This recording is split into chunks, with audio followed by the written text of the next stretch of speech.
Hello friends, it's Chrissy. Welcome to or back to my channel. And today I'm doing a VR to, I saw it today on Tarot Natt Plans, but I think it was floating around before then. I think I saw a riffle in Time talking about it as well. And today I'm talking about my tarot aesthetic. Now, I want to be clear, this is my tarot aesthetic in August of 2022. I realize things change, and I look at over the last 5 years how much my tastes have changed, how there are decks that I was really into as little as when I did the only 10 decks video that now I'm like, I could very easily do without those. So this is simply a snapshot of the decks that I really love right now, and then a deck that I'm going to play with to see if I could really love it. So right now I am totally smitten with photography decks. So I'm actually going to go in order that I got these. Yeah, let's do that. So this was my first photographic deck. This bag is way too big. And this is Insomnia Tarot. This started my interest in photography decks. I didn't know they were out there until I saw and then received this deck. Photography is the only production art, that's not the right word, but the only tangible art that I am good at. So being able to see photography, which I can do in a deck, I think is what gave me the gumption to create my own deck, even though the one I've created so far is not photography. But I have a really exciting plan for my next deck. Actually, I have really exciting plans for my next two, but that's neither here nor there. This deck, and I think more than half of the decks I'm going to show you today are photography that was created for the deck. So not found photography, but actual pose photography for each card. I love it. And the story behind some of these cards, how the creator, Nicholas Bruno, has, how most of these characters are him or people that he loves, and the way he constructed some of these scenes and had to take, you know, multiple pictures of himself in different places and building these horses. This is fascinating to me, and especially looking at it being created during the pandemic is just another layer of beauty and feeling and hauntedness in this deck. So yeah, the Insomnia Tarot was the first photography deck that came into my collection, and the one that really set my eyeballs looking for photography decks. Now the next photography deck that came in my collection is one that I'm still struggling to bond with, and that is the Relative Tarot. And I figured out, actually, as I was gathering these decks for this video, why.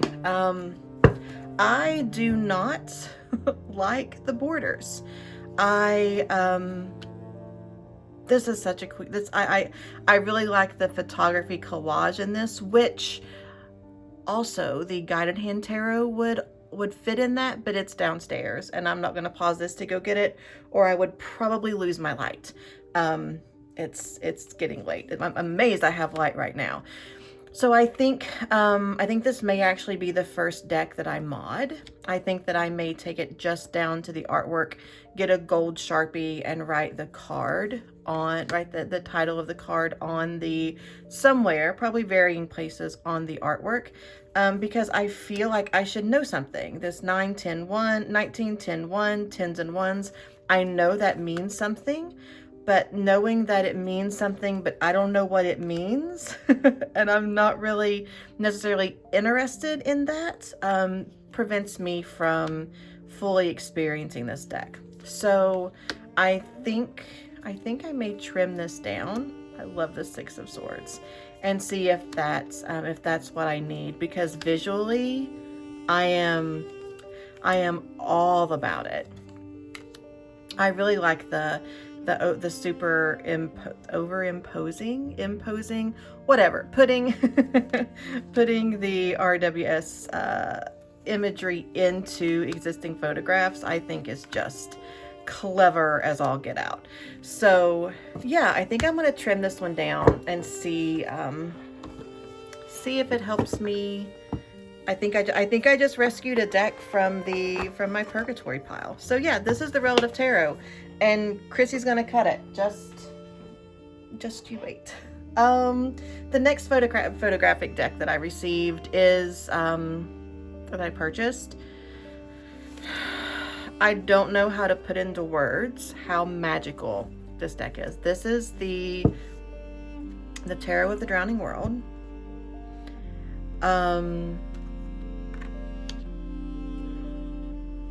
I don't have a lot of words. This deck takes my breath away. I'm honestly, I pull it out of the bag and I get chills. I don't understand it. And I think that's been something that I have struggled with. I know that's something I've struggled with my entire life, is feeling like I don't get art. Like my brain, I'm a words person. I'm not, I don't get it. And this deck, I don't have to get it. What I get is a feeling. It's a feeling and a knowing. It's not a cognition. And,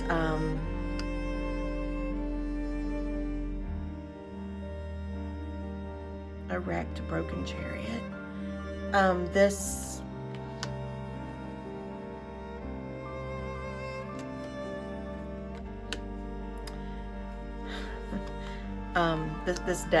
deck does something very special to and for me. I love it. I love it. And I can't put the why into words. And I kind of feel like that's what art is. That's what I haven't understood.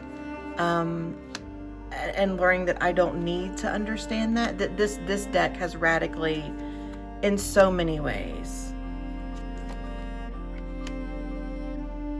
it's in my brain, and I absolutely love it. I don't get it. I don't get it. I don't have to get it. I just love it.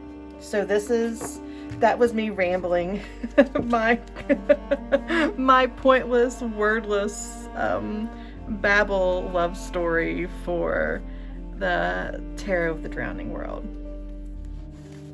Now the last two have come into my collection in the past week, and I am so stinking pleased with both of them.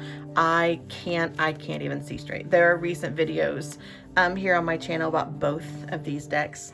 This is oh my gosh, I love it so much. This is the Journey to the Tower Tarot. They shot, when they did the photography, the last photo that they took was of the tower. So it's the Journey to the Tower.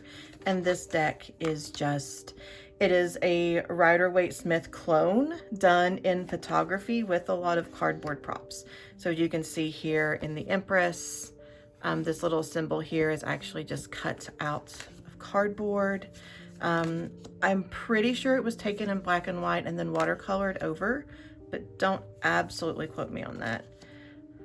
Yeah, the horse here is cardboard, and some of the in some of the nights, you can actually, in some of the cards, let's see if I can find one, you can actually see where like the, let's turn these over, where the props end before the picture does.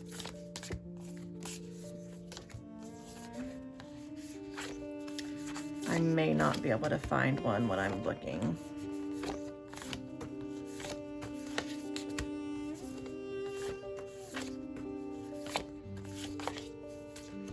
You can, not really.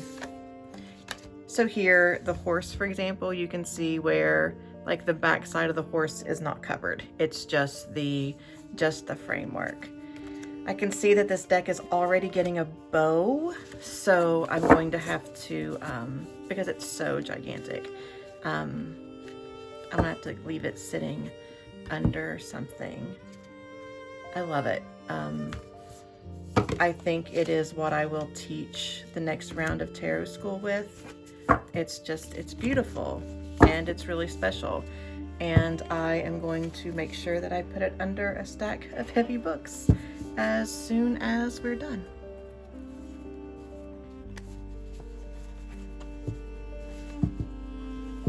And then finally, my white whale. She's here. This is the Autumnblick. This is not, this is different from the rest of the decks I've shown you. I guess the Relative Tarot was also retrofitted, as we say, but these are old photographs that were gathered and then brought into the tarot structure. Of course, photographs not taken for the purpose of a deck. And I think that's even another level of commitment for the deck creator to have to find this Four of Pentacles. It's just amazing. And so is this Two of Cups. To have to find such perfect fitting. I'm sorry, I'm flipping through this really fast because I did a video of this just the other day. But to be so thoughtful in the retrofitting, the assignment of these images, I think it's just really special. So yeah, friends, my current aesthetic is photography, and I love it. I would love to hear what I am missing. I'm sure there's a lot out there, especially since I have just recently realized that this was my jam. So yeah, let me know what I'm missing. I hope you enjoyed this. I would love to see what your aesthetic is right now, not necessarily forever, and I'll see you soon. Bye, friends.